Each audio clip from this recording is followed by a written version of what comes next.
আসসালামু আলাইকুম। বেঙ্গলি কিচেনের আজকের পর্বে বেগুন আর আলু দিয়ে কারফিউ মাছের ঝোল রান্না করে দেখাবো।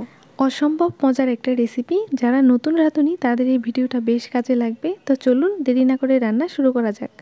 এখানে আমি 4 পিস কারফিউ মাছ নিয়েছি আর মাছটাকে খুব ভালো করে ধুয়ে ক্লিন করে একটা টিস্যুর সাহায্যে উপর থেকে এর পানিটা মুছে নিয়েছি। মাছটাকে আমি একটু পাতলা করে কেটে নিয়েছি, চাইলে আরও একটু মোটা করে এটা কেটে নেওয়া যাবে।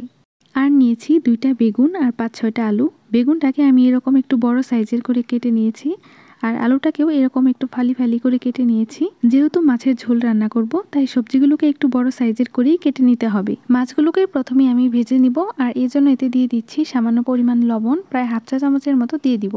মরিচের গুঁড়া দিয়ে দিচ্ছি 1/2 চা চামচ, 1/2 চা চামচ হলুদের গুঁড়া, 1/2 চা চামচ ধনিয়ার গুঁড়া। এবার সবগুলো মশলা একসাথে খুব ভালো করে মাছগুলোর গায়ে মাখিয়ে নিতে হবে। মশলা যাতে কোনোটার গায়ে একটু কম বেশি না হয়, এদিকটাও খেয়াল রাখতে হবে। এবার এগুলোকে সরাসরি তেলের মধ্যে ভেজে নিব। চুলায় একটা প্যানে আমি তেল গরম হতে দিয়েছি। তেলটা একটু ভালো করে গরম হয়ে এলে এর মধ্যে সেই মাছগুলো দিয়ে দিব। তেলটা গরম না হয়ে এলে মাছগুলো প্যানের সাথে লেগে যাবে আর এটা তোলার সময় ভেঙে যাবে। চুলার আঁচটা মিডিয়ামে রেখে বেশ কয়েকবার এটাকে উল্টে পাল্টে ভাজতে হবে। আমি মাছটাকে একটু কড়া করে ভাজবো, এজন্য এটাকে একটু বেশি সময়ের জন্য চুলায় রাখছি। তবে কেউ যদি একটু কম মাছ ভাজা পছন্দ করেন, তাহলে 2 পাশ হালকা করে ভেজে নিলেই হয়ে যাবে। সবগুলো মাছেরই 2টা পাশ খুব ভালো করে ভাজা হয়ে গিয়েছে আর খুব সুন্দর একটা ব্রাউন কালার চলে এসছে। এবার এগুলো থেকে তেলটা একটু ঝরিয়ে তুলে নিব।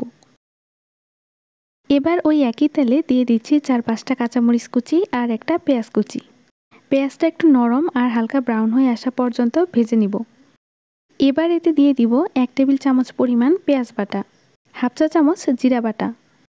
মশলাগুলো তেলের মধ্যে একটু নেড়ে চেড়ে অল্প একটু পানি দিয়ে দিব, যাতে মশলাগুলো পুড়ে না যায়। এবার দিয়ে দিব স্বাদমতো লবণ। লবণটা আমি পরে আবার চেক করে দিব। 1 চা চামচ দিয়ে দিচ্ছি মরিচের গুঁড়া, তবে ঝালটা আপনারা স্বাদ অনুযায়ী দিবেন। 1/2 চা চামচ দিয়ে দিব ধনিয়ার গুঁড়া। হলুদের গুঁড়া দিয়ে দিব 1/2 চা চামচের থেকে একটু বেশি। চুলার আঁচটা মিডিয়ামে রেখে সবগুলো মশলা একটু ভালো করে নেড়ে চেড়ে এর মধ্যে অল্প একটু পানি দিয়ে দিব, যাতে মশলাগুলো পুড়ে না যায়। আর মশলাগুলোকে এখন ভালো করে কষিয়ে নিব। 2 মিনিটের মতো আমি মশলাগুলোকে ভালো করে কষিয়ে নিয়েছি। এবার এতে আগে থেকে কেটে রাখা বেগুন আর আলুগুলোকে দিয়ে দিব। এই সবজিগুলো কিন্তু অবশ্যই ভালো করে ধুয়ে নিতে হবে। এবার এগুলোকে একটু সময় নিয়ে খুব ভালো করে নেড়ে চেড়ে মশলার সাথে মিশিয়ে নিতে হবে। 5 মিনিটের মতো আমি সবজিগুলোকে কষিয়ে নিব আর এ পর্যায়ে অবশ্যই একটা ঢাকনা দিয়ে এটাকে ঢেকে দিতে হবে। 5 মিনিট পরে সবজিটা ভালো করে কষানো হয়েছে, তবে এর মাঝেও আমি ঢাকনা খুলে বেশ কয়েকবার এটাকে নেড়ে চেড়ে দিয়েছিলাম। আর সবজিটা কষানোর ক্ষেত্রে কোনো পানি দেওয়ার প্রয়োজন নেই, কারণ এটা থেকে কিন্তু কিছুটা পানি ওঠে। আর সবজিটা এমনভাবে কষাতে হবে যাতে এটা প্রায় অর্ধেক সেদ্ধ হয়ে যায়। এবার এতে আমি 2 কাপের মতো পানি দিয়ে দিব আর একটা ঢাকনা দিয়ে ঢেকে এটাকে কিছুক্ষণ রান্না করতে হবে। ঠিক 5 মিনিট পরে ঢাকনাটা খুলে দিচ্ছি আর পানি কিন্তু এ পর্যায়ে অনেকটাই শুকিয়ে এসছে। তবে আমি যেহেতু একটু ঝোল ঝোল রাখবো, তাই পানিটা খুব বেশি শুকানো যাবে না।